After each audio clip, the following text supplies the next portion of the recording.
నేను భువనగిరి ఎంపీగా ఉన్నప్పుడు రోజు అదే రోడ్లో పోయేవాడిని. అది ఇప్పుడు మొత్తం 40% అయ్యింది.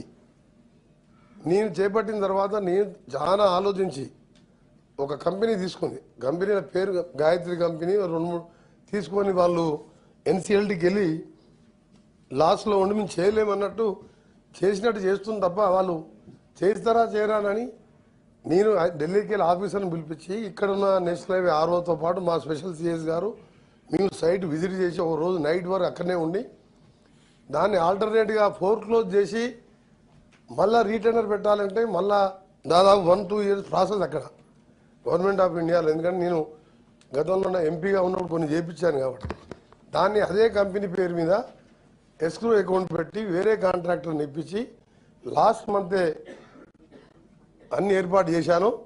ఈ జనవరి మొదటి వారంలో మొదటి స్లాబ్ అవుతుంది.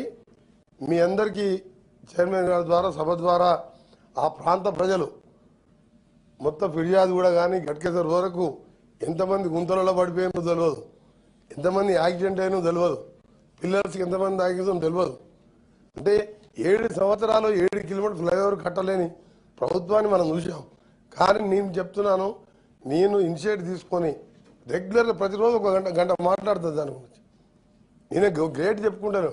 నా బాధ్యత ఆర్ఎండ్బి మినిస్టర్గా నేషనల్ హైవే కూడా నాకే ఉన్నది కాబట్టి ఖచ్చితంగా 20 నెలల లోపు ఆ ఫ్లైఓవర్ని పూర్తి చేయడం జరుగుతుందని చెప్పి మీ ద్వారా ఎల్ఓపి గారికి ప్రజలందరికీ కూడా విజ్ఞప్తి చేస్తూ, ఇంకా కూడా రీజనల్ లింక్ రోడ్ సంబంధించి 2017లో గతంలో ఓఆర్ఆర్ నిర్మించడం, ఓఆర్ఆర్ తర్వాతనే అక్కడనే కోకాపేట ఎస్సీజెడ్ కానీ ఫైనాన్షియల్ డిస్ట్రిక్ట్ కానీ ఇంటర్నేషనల్ ఎయిర్పోర్ట్ కానీ అదే ప్లేస్లో కట్టుకుంటూ ఆ ఎయిర్పోర్ట్ లింక్గా పివి నరసింహరావు ఎక్స్ప్రెస్ వే కట్టి హైదరాబాద్ ఈ స్థాయిలో ఉన్నదంటే రాజశేఖర రెడ్డి గారు కాంగ్రెస్ ప్రభుత్వం ఉన్నప్పుడే ఆ ఆలోచనతో 6,500 కోట్లు జైకా ఫండ్తోని ఔటర్ రింగ్ రోడ్ నిర్మించడం.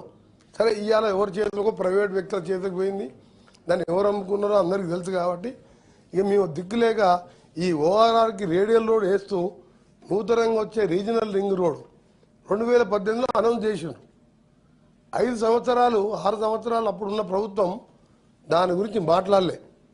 దాన్ని మొన్న 12th రోజు మీటింగ్లో గౌరవ ముఖ్యమంత్రి గారు నేను దగ్గర కూర్చొని అన్ని అప్రూవల్ తెచ్చుకున్నాం. నెక్స్ట్ క్యాబినెట్ మీటింగ్లో ఢిల్లీలో వాళ్ళు క్లియర్ చేసిన తర్వాత జనవరి ఫిబ్రవరిలో ల్యాండ్ ఎక్విజిషన్ పేమెంట్ చేసి అది కూడా రైతులకు ఇబ్బంది లేకుండా మంచి రేట్ ఇచ్చే విధంగా చేసి northern part Sangareddy to via Bhuvanagiri to Choutuppal southern part కూడా ల్యాండ్ ఎక్విజిషన్ అయిపోయింది, ల్యాండ్ అలైన్మెంట్ అయిపోయింది.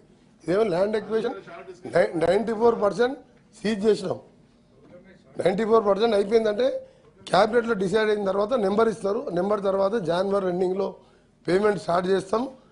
ఆ తర్వాత ఈ ఫేజ్ 2 చౌటుప్పల్ టు తంగడపల్లి మీదకి వెళ్ళి ఇక్కడ ఈ రోడ్డు కూడా ఫేజ్ 2లో చెకప్ చేస్తాం. ఇవన్నీ కూడా మీకు ఎందుకంటే మీరు 10 ఏళ్ళలో 7 కిలోమీటర్లు కంప్లీట్ చేయండి. 7 ఏళ్ళు అందుకే ముగిస్తుంది. అందుకని సభ్యుల ద్వారా మీ ద్వారా తెలంగాణ ప్రజలకు గత 10 సంవత్సరాలు ఉన్న ప్రభుత్వం ఘనకార్యాలు కూడా చెప్పాలి అధ్యక్ష. మేము చేసే మేము షార్ట్ డిసిషన్ కాదు, నేను ప్రజలకు తెలవాలని మీరు మీ గౌరవ సభ్యుల రిక్వెస్ట్. నేను ఎవరినో క్రిటిసైజ్ కాదు.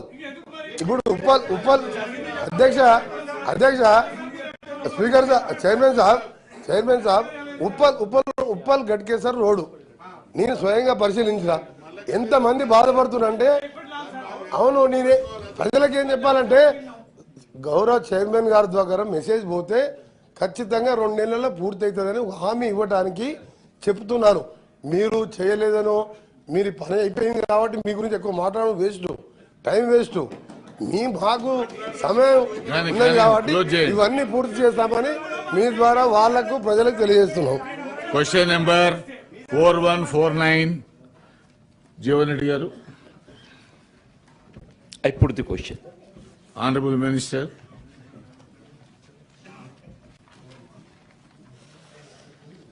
Chairman sir, answer to question A, yes sir. Answer to question B, yes, sir. Answer to question C, yes, sir. Answers to question D. IVF at Gandhi inaugurated on 15/10/2024, sir. IVF at Betla Burj inaugurated on 9/12/2024, sir. IVF at MGM Warangal will be made functional shortly, sir. Jeevan Reddy గారు. అధ్యక్ష, రాష్ట్రంలో ప్రభుత్వ ఆసుపత్రుల్లో ఈ in vitro fertilisation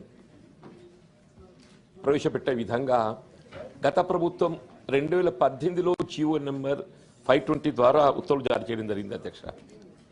సరే, ఉత్తర్వులు అయితే జారీ చేసింది కానీ అమలుకు వచ్చే వరకల్లా దాన్ని తీసుకురాలేకపోవడంతో ప్రభుత్వ పరంగా సేవలు పొందలేకపోయినాం. రాష్ట్రంలో నూతనంగా ప్రభుత్వం ఏర్పడి మరి గౌరవ మంత్రి గారు ఏదైతుందో చొరవ తీసుకొని మొన్న అక్టోబర్ 24 నుండి దీన్ని అమలుకు వచ్చే విధంగా చర్యలు చేపట్టినందుకు వారికి నేను ధన్యవాదాలు తెలుపుతూ, ఇది ఇప్పుడు ప్రస్తుతం ఏదైతుందో గాంధీ ఆసుపత్రి అట్లాగే ప్లేట్ల బుర్జు వరకు పరిమితం అయింది అధ్యక్ష. అంటే కేవలం హైదరాబాద్కి పరిమితం కాకుండా